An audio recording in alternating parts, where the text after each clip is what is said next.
embrace it. And I am not at all afraid or hesitant to show you how ugly it is. And that's not me ugly. That's this ugly. And so I just want to walk you through. I woke up, I have an excruciating headache, so I filled my sink with water, and then I threw everything that I could throw into the water from my freezer, and I dumped my head under there, and I plug my nose and I leave my mouth out of the water, and that's about water level, because you don't want to give yourself the option of just relaxing and accidentally killing yourself. I'll tell you what, I commented on a video. It was like, it was supposed to be suicide prevention, and my comment was like, you know, like, you're not committing suicide if all you did is one thing. If you want to die, you do. And I'm not saying that to negate your struggle. I'm saying that to provide you perspective. You might impulsively do a couple of things, and you might plan to do a lot of things. I'll tell you, anytime I've had a notion, it all crawls out of the woodwork. It all crawls out of the woodwork, and it just begs me to stay here. Just begs me to stay here. Just hang in there. Just hang in there. So I got my head feeling better. And then I was so weak I couldn't stand. Felt like I was falling to the right. My headache is on the right side. And it was like I was on a tilt-a-whirl, like extreme vertigo, but weakness. And I've experienced this before. I experienced this before anybody was talking about COVID. I had something that seemed like COVID, and I went to the hospital and didn't do jack shit. They didn't know what was going on. But I'll tell you what happened. I couldn't get up. I couldn't get up one day. Could not get up. I could not get up to my knees to crawl to the bathroom. I could not get up. Alright? And I could not get proper breath. And it was not okay. And I was not okay. And in that moment I was not okay, I received a phone call. And I answered that phone call. And at first, for a second, and if I wasn't, I am that I am a lot longer, I'm sure. Because it's hard to not know. And it's hard to continue going when you know. It's hard to continue playing the role of human when you know. Okay?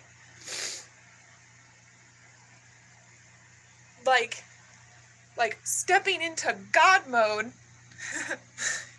is embracing human mode. So I received a phone call. I thought it was my friend at first, and then he said he needed help with the kids, and I was like, wait a minute, no, what kids? Jim wouldn't need help with the kids, and then he wanted to order me a pizza.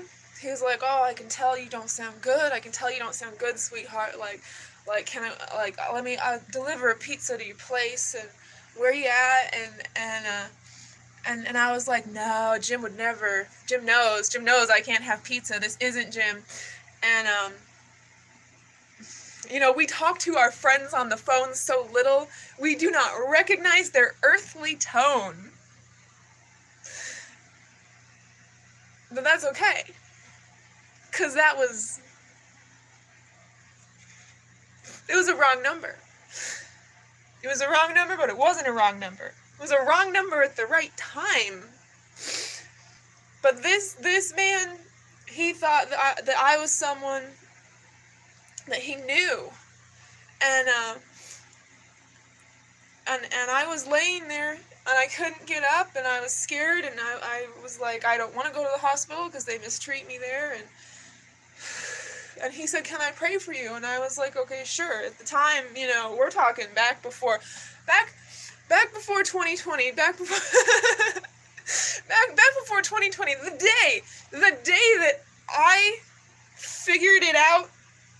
day that I got it, the day that I got it on lock, that was the day. You may have seen it. You may have seen a little video that I made. The highlight of that day wasn't the video where I got this on lock, was it? No, it wasn't. The day that I got this on lock, police dragged me from a restroom as a handicapped and mentally disabled person out of Oak Park Mall. Wouldn't let me go because they thought I stole my wheelchair, and wouldn't let me go because they thought I stole my Bible, which I was just given not 30 minutes before I was in front of OPPD. This is back before that. So, like, prayer to me was just, like, good vibes. Yeah, it was good vibes, right? Like, I wasn't properly tuning into Christ consciousness. I didn't know that. See, because people, they had been saying, oh, can I pray for you? Can I pray for you? This man on the phone who thought he knew me but did not know me, this phone call that I was receiving, this was so divinely an intervention. It's not funny.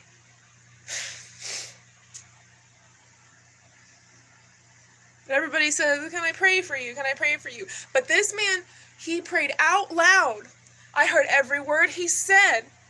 And it felt like clouds parted, like angels sang, like light shone on me. Okay?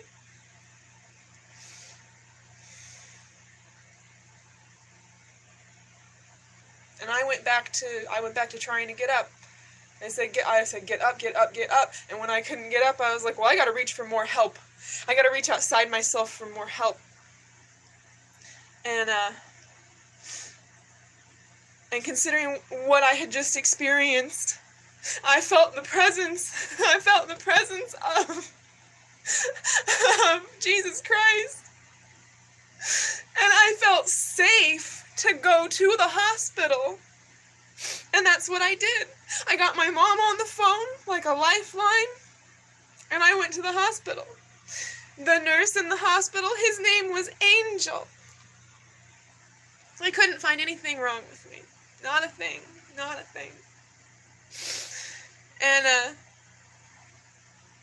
it cleared up.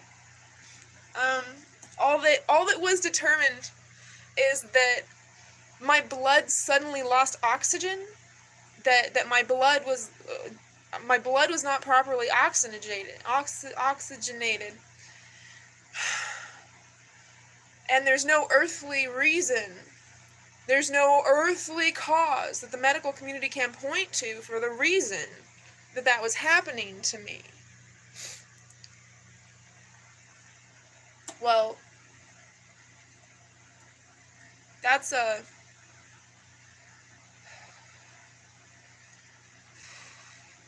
blood oxygen is when I had COVID, when I had Omicron real bad, I was sitting there with my pulse ox meter, and I was just like this is not good, and it was like I had COVID before anybody else had COVID, and I went to the hospital, and they didn't know that it was COVID at all back then. They didn't know what to look for, what not to look for.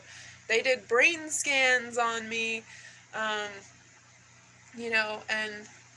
and sent me home. But the fact that I was like, okay, that felt like a sign. Yeah, that felt like a sign. And I'm gonna go to the hospital.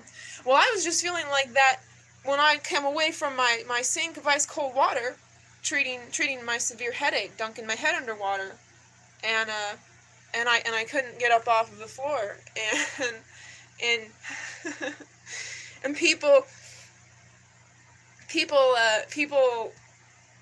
I don't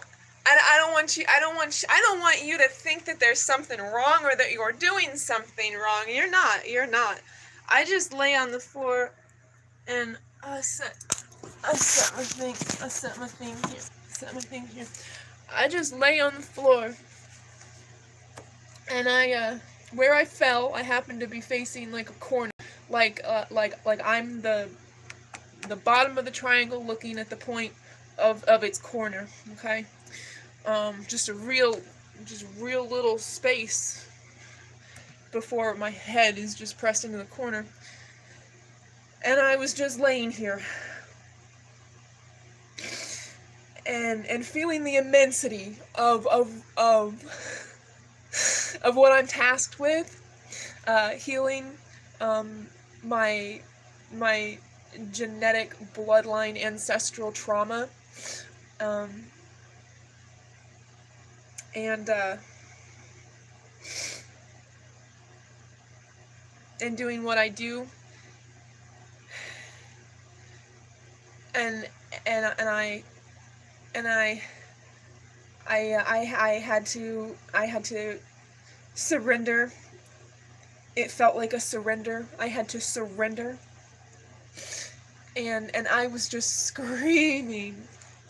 I guess I'll put this in the corner. Maybe, yeah, okay. And I was just screaming, I am that. I am. And the things that I did when my hands grasped what I loved, but I could not feel that love.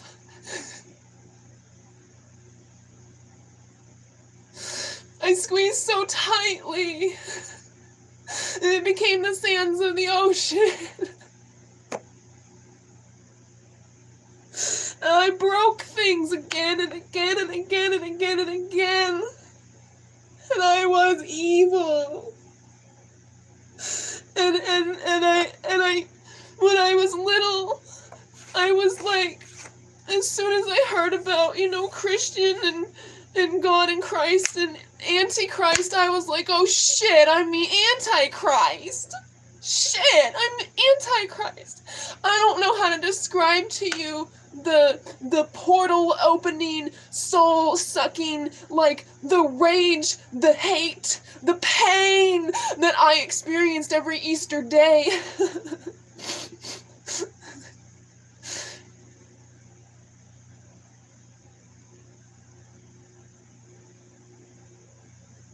I thought, well, if I hate Easter, this blessed day, I must be the Antichrist. And here's the trick of I am. You remember what I said about I am? You remember? I was a little girl in the backyard, and I was chosen. I've never said that before. I was chosen. I was chosen, and I chose this. And I had this sudden awareness, and I went, I have always been. I will always be. I am. And I've proceeded to live this human life with the awareness that I am God and that I fucked up. But that I didn't fuck up, and it's complicated. But that I am, anything you place after I am, anything and everything you think after you say I am, you are. I am. And so I just lay here, and my legs weren't working. I couldn't get up. My head was killing me. It was like my oxygen. I didn't have oxygen. It's like this wasn't even a hospitable environment. Like I'm at high altitude. Like I woke up in a tower, and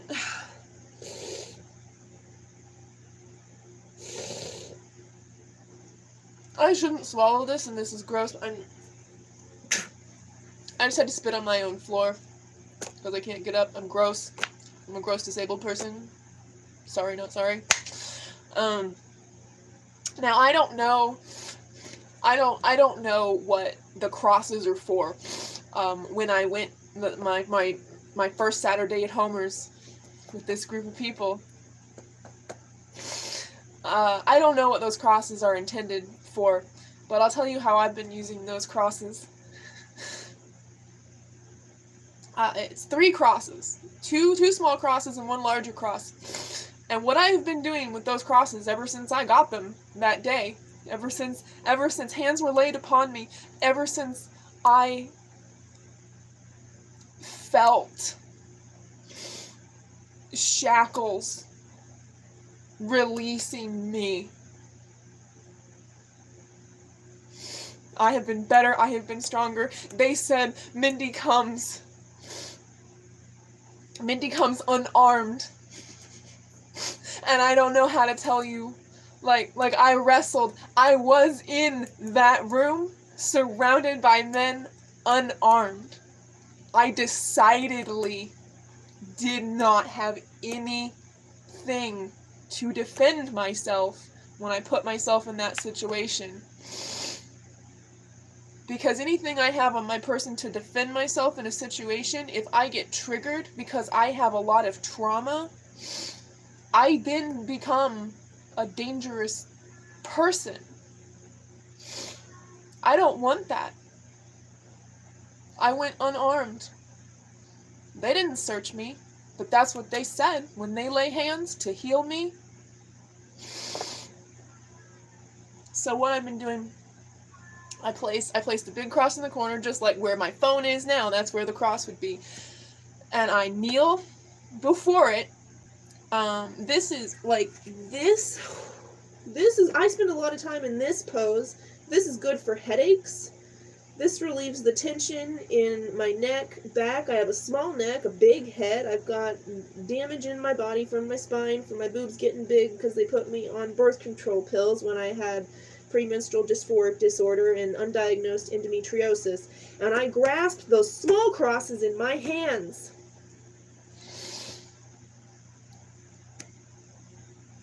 And I pray. I praise first. I pray, I struggle to pray for myself. I praise.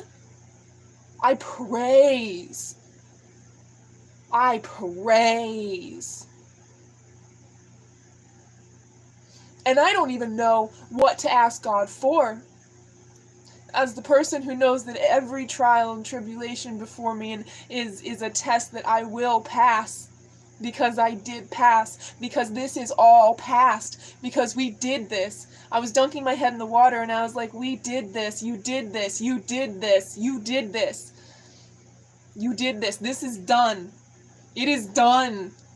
All you have to do is step into the space. It is made for you. It is done. All you have to do is shift into it. So obviously I couldn't get up. I couldn't walk. So I didn't get my crosses. And so I was used to clutching those crosses. Because that's what I've been doing since my first day at the group. Religion is for people who don't want to go to hell, and spirituality is for people who have already been and don't want to go back. And I was just shouting, just letting go. I am that I am. I am that I am. I am that. I am that I am. I am. It feels heavy, but it doesn't have to be. Through Christ consciousness, I do not bear the weight alone. I only need to realize that.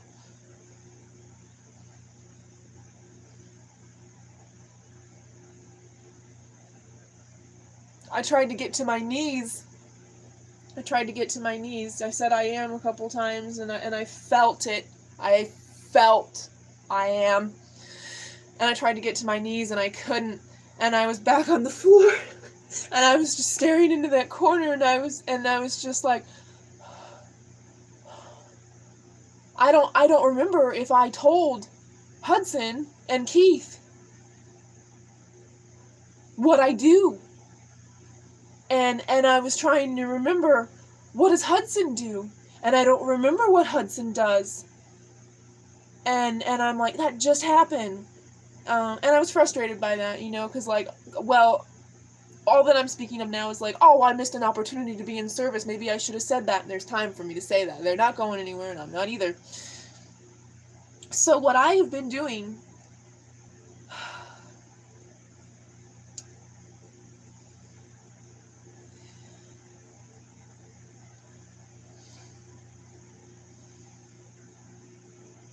what I've been doing all my life is standing over myself, telling myself to get up, get up, get up, get up. Oh, Hudson said, get up off the floor or prepare to die there or something. I was a little kid, and I would feel the weight of the world, and I wanted to die. I hated my body. I thought that if I had been born a son, if I had been a son, then it would be better, and just grass is greener, but it was a hope that I clung to, and it was something that enabled me to keep walking forward.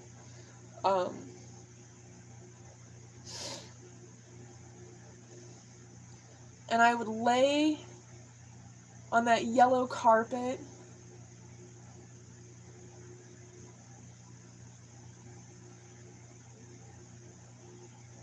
and I would feel so abandoned.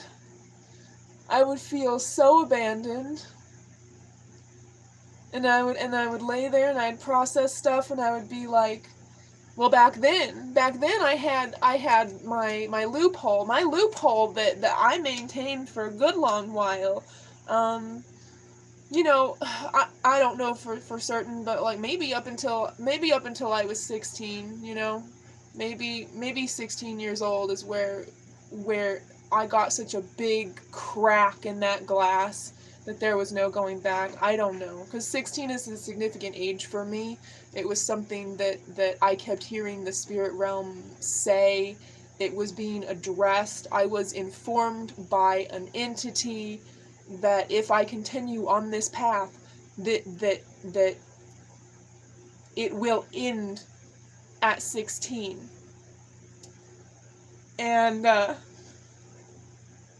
it sounds like stupid and crazy to say it, and I feel like a crazy person. Now this is weird for me to wake up today and be feeling like, I'm God, I'm crazy, I'm God, I feel like I'm God and I'm crazy. I feel the I am. I feel like what I'm doing is crazy. I feel like I'm crazy, and I haven't even felt like that level of like doubt about myself, the evolution of consciousness, my agenda of love and light, what I'm doing here, what I'm doing right now, which I don't know, is teaching you, I guess. But I used to feel like I was crazy, like through and through. When I was little, and I had the experience of viewing through God lens,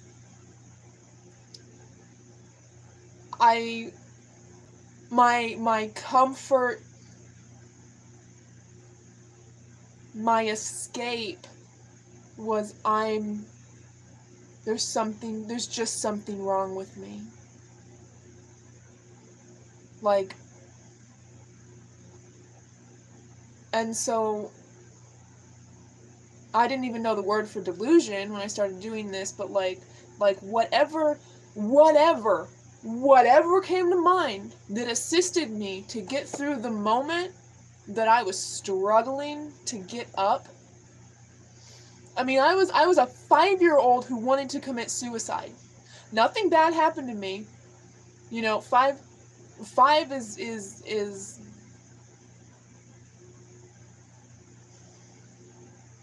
The worst thing that happened to me was that my brother was born when I was 5 years old. And that shook me, and we've since looked at that, and a fact of the matter is that that remote viewing is very visual, and that in remote viewing, in me remote viewing from the past to the future, I was so certain. I was so certain. I was so certain with my little god mind that my brother was going to be my sister. I was shook. I was shook. I was shook when it was a boy. And looking back over that, my brother was born.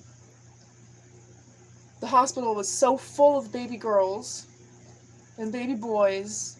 They were running out of their supplies, and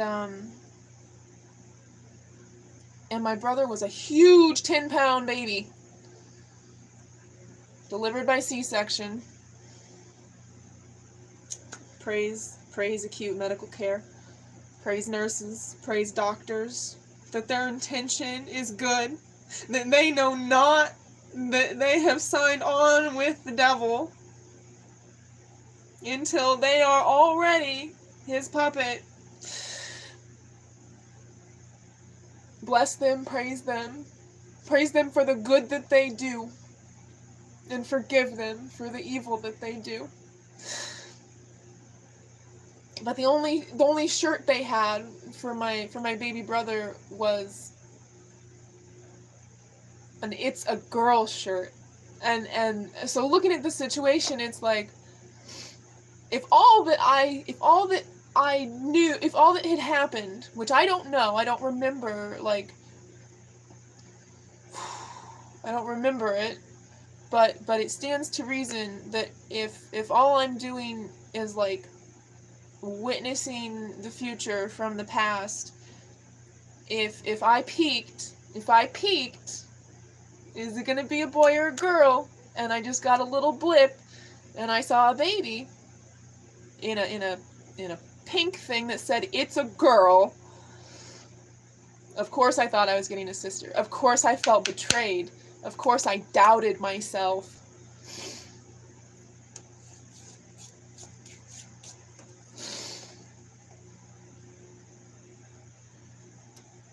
You know, I'm interpreting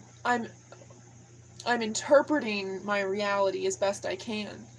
And I'm getting input from things that are not from this third dimensional plane that we all see and feel and taste and touch and experience in a very real way. But these were real things happening. And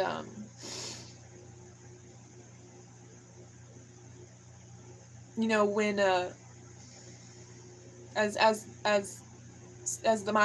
16 approached, as the age 16 approached, I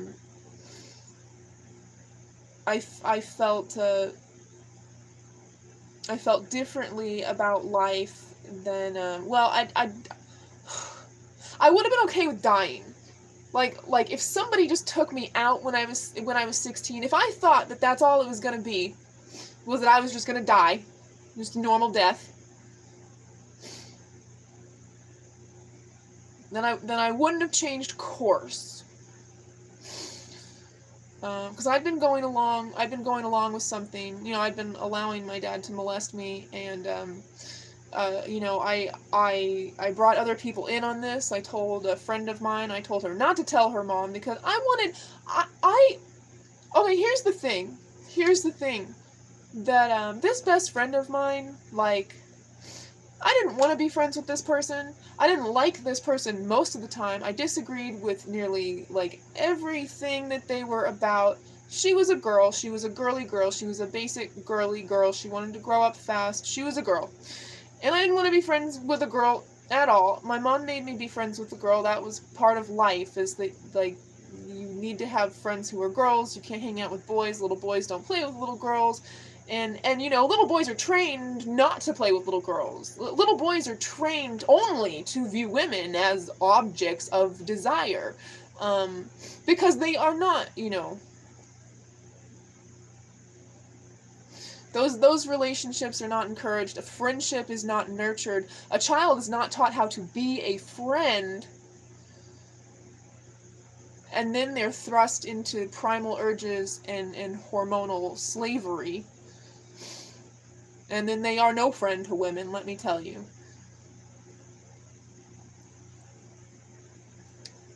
I lost my train of thought. I don't know. I was here, and I was screaming, I am that, I am that, I own it, I own everything, I own it, I am that, I am that, I am. And there's a lot of times that you feel that, and you just like, oh yeah, I am, I am, and you admit, and you surrender, and you love yourself, and you love everyone involved when you have your I am moment. And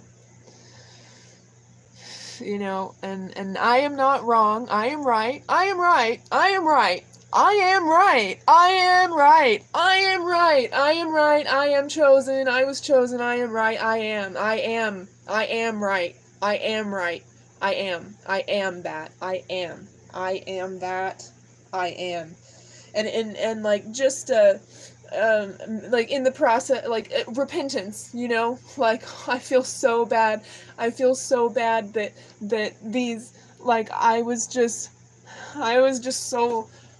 so alone with what I was dealing with, and I broke my toys, and they weren't toys, they were people, and you have to understand, like before, you know, I was born in 83, okay? Like, I didn't have computer metaphors or visualizations to, like, draw from, but the sensation, the feel is like a download. My connection to source is like an Ethernet cable. When, and I just told somebody this, I just said this to keep, when that NES came out, and I had that video game, whenever I just started to, whenever I'd start to give up, and I would just be like, I can't do this, I cannot do this, I cannot do this, I cannot do this, I want out, I want to die, I want to die, I want to die, I want to die, I want to die, I want to die. I was trying to jump out of cars. I was a suicidal child, okay? And I survived it. And so when I look out in the world and I see this trans agenda, and what they're proposing is that, well, if your child is suicidal, just kowtow to whatever they want, placate them, call them whatever, like, do whatever you have to do, like, because they're threatening suicide, and it's like,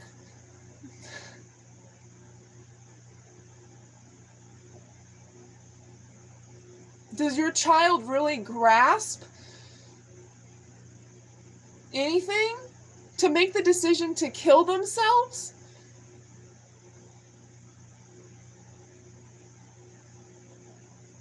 So you shove something in their hand, and it's a pacifier, it's a band-aid, you know, like a distraction. Sometimes that's all we can do is distract ourselves from our pain, right? Well, the NES was a distraction, and I love video games.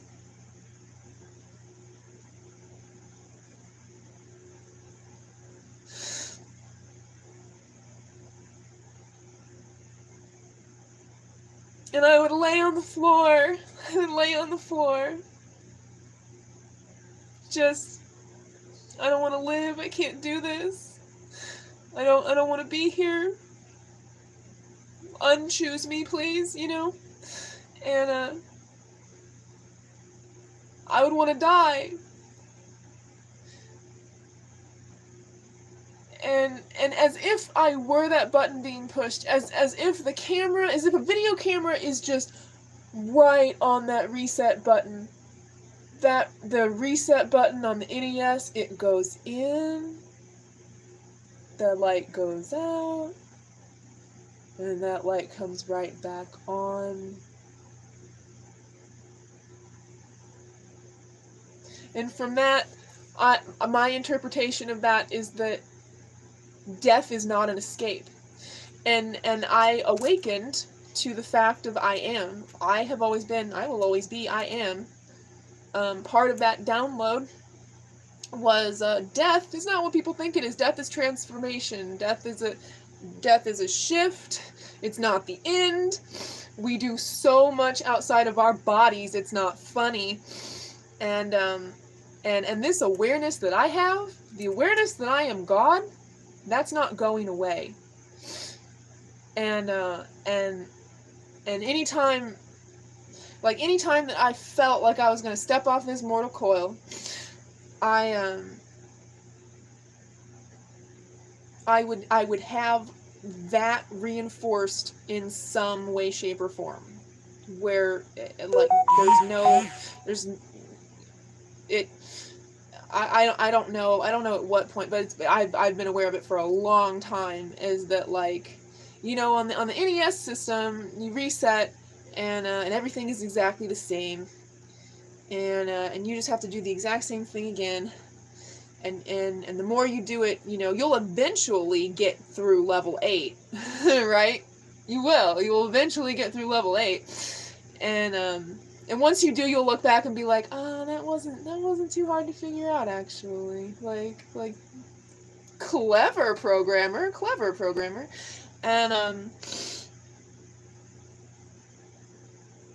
And that's not quite how this works.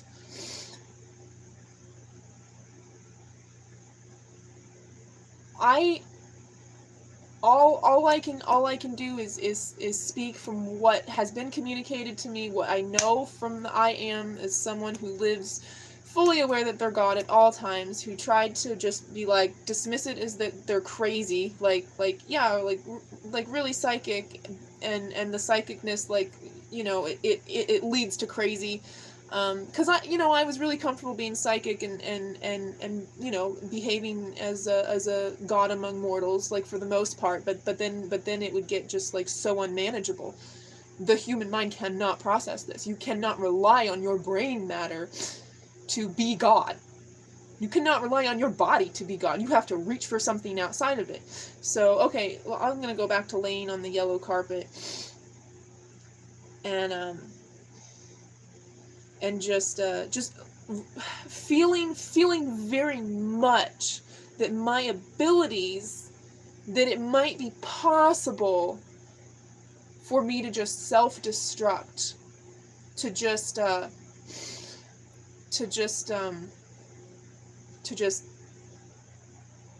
stop being. And I'd look down that line of ways, and like, I don't think that it just starts over. I think that every time you kill yourself or die without doing what you came here to do, and when I had my awakening, my I am, I have always been, I will always be, I am. Death is an illusion. This is a dream. This is a dream, no different than the dreams that anyone has when they go to sleep. I just realized that it is a dream and other people don't. It is. I did this. I did this. I did this for me. I did this to be better. And things aren't better. The world is a mess. Things aren't good right now. We're a work in progress, obviously. But, are my feet falling asleep? Maybe a little bit. Oh, yeah, no, my body's not happy. Okay. Ow. Whew.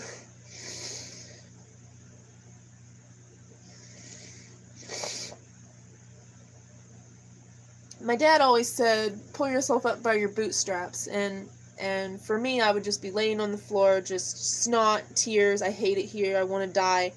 I know that death is not an escape. I know it. I know it. I know it.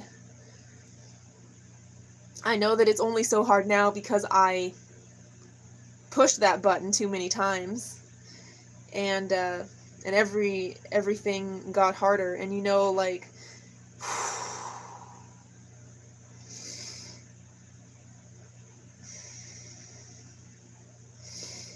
it's an impossibly complex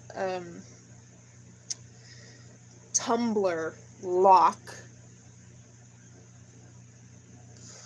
and so when Tumblr came along, I was like, oh man. And I remembered Christopher Rickmeyer, I remembered talking about this and feeling like people understood me, you know. And when Tumblr happened, I was like, Tumblr is for me. Tumblr is for me. And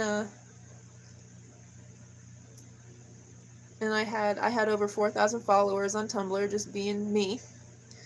And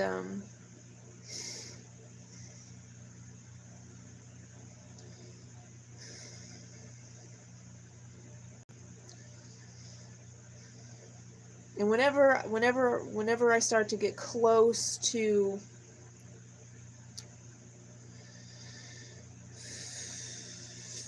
figuring something, I don't know. I lost my train of thought. I could lose my train of thought completely and like not even know, you know, like how to continue going on. But I'm just for me, I would feel like I was standing over myself, screaming at myself to get up. Get up, get up, get up. And every time I went down, however that meant, like, did my body get physically hurt in the real world? Did I have like a bike accident? Like, this is why I have a high pain tolerance, because like whenever I was like knocked down, I got up. I'll get up. Because the physical get up, that's easy. That stuff is easy.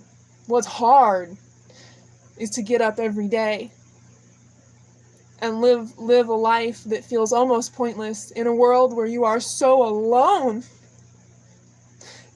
And you can never be unalone because you can't unknow.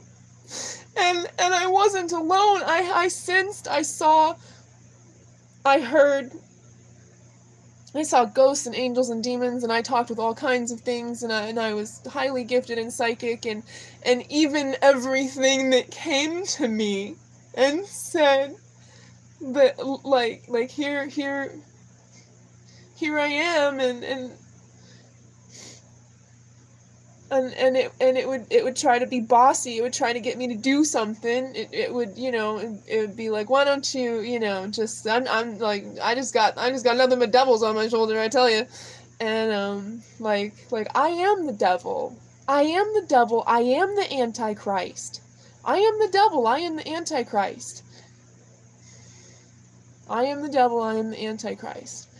And I sat here, grasped the two crosses, two small crosses, you know, like figuratively. I didn't actually have them in my hand, but I have made that motion with my body. I have hammered that down, and so I was channeling that, and the I am that, I am that, I am that, I am that, I am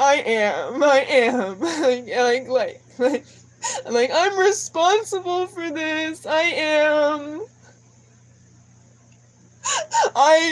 sorry.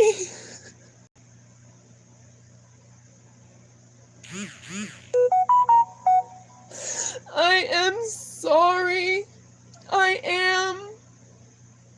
am that. I am.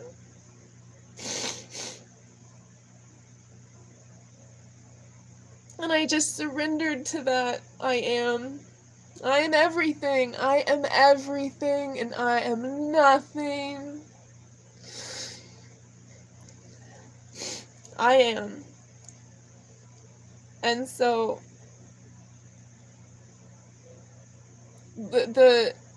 talking about the Matrix is tricky for me. My relationship with the Matrix is exactly like my relationship with Ninja and Yolandi. is that I didn't need that. I didn't need that. That cute little piece of fiction, popular movie, I did not. I am living that. I did not need that. And everything that I had been saying, we, my brother and I had an NES, and sometimes it glitches, and the glitch in the system, and we acknowledged glitches in the system. We saw reality not lining up. My brother's very gifted as well. I don't know. I don't know what his relationship is with the I am, but the Matrix really fucked everything up for me. It was one of those things that was like, oh man, like it's just perfect reflection of everything I had been talking about. I mean, I had been in the mental hospital, like spreading my message. When I start to feel like I'm fucking done, and there's not a fucking thing I can fucking do, I'm just like, time to wake up. Just fucking, I'm just like next fucking person, the next fucking, like, I'm fucking fed up. The next fucking person who stands on the path before me, I'm gonna speak my unfiltered fucking truth, and we're gonna see if they wake up. And okay, people awareness expands, but it contracts again, minds would be blown. That's yeah, yeah. If you don't remember me at all, it's because there's a very good chance I blew your fucking mind, son. I would hang out with people. I would hang out with little kids. We'd have a great time. It would feel like a friendship was formed. I felt like they saw me. We connected on something. And when I was a child, I had an awareness that there was another Earth. There used to be another Earth anyway, and I was like, oh yeah, that like burning planet that entity was like this, and I was like, okay, I'll sign up with you. Like that Earth felt very real to me at times, and the first thing that like I was just like equipping myself to filter out people. Like, I mean, like you just gotta like, I mean, it's like if I had my Monster High dolls here and I'm just like screaming at them to like fucking do and move, and like there's no way that they are going to do that until I put my hand upon them and I lift their arm and I put it to the face of another one, like it's like that. Like that, like I'm the puppet master, and that's not fun, because there's nothing on the stage that isn't just me. It's just me here. It's just me. I look around and I see nothing but me. I start to reveal some truth, and reality spits back fictionalized truths buried in lies. And the news media does it too. The entire world is just reflecting me to me. I'm screaming in a mirror like you wouldn't believe. And it's lonely. It's so fucking lonely to be the only one in the Matrix who's awake, okay? It's just so fucking lonely, and I got really, really angry, and,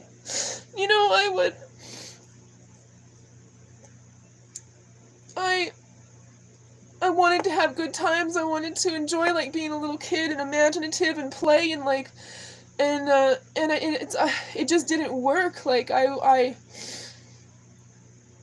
just barely operate as a human. Like, I'm this extra, ultra